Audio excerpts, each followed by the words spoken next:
एक और चीज हम यहाँ पे बात करेंगे, that is position time graph of uniform motion. There is one point to be noted over here. जब यूनिफॉर्म मोशन की बात करते हैं तो हमने अभी डिस्कस किया कि वेलोसिटी टाइम ग्राफ हॉरिजॉन्टल होता है, दैट मींस वेलोसिटी चेंज नहीं होती। So in this situation if you have a look on position time graph of uniform motion, so at any time instant t1 अगर यहाँ पे graph का slope theta है तो किसी टाइम t2 पे भी ग्राफ का स्लोप अगर थीटा ही है, and that happens only when xt graph is a straight line, this represents a uniform motion। यानी यूनिफॉर्म मोशन का xt ग्राफ एक स्ट्रेट लाइन होगा। ये अपवर्ड स्ट्रेट लाइन भी हो सकता है और डाउनवर्ड स्ट्रेट लाइन भी हो सकता है, लाइक दिस।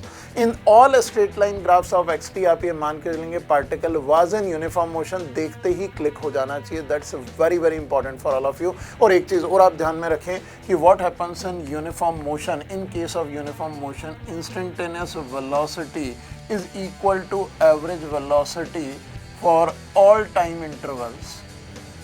कितना भी टाइम इंटरवल आप टाइम इंटरवल कंसिडर करें, for all time intervals the average velocity and instantaneous velocity at every instant will remain same। ये भी लिख सकते हैं instantaneous velocity at every instant। So if we have a look on these graphs once again, we can see time t1 हो t2 हो या बीच में कोई भी टाइम हो ग्राफ का, क्योंकि स्लोप कांस्टेंट है।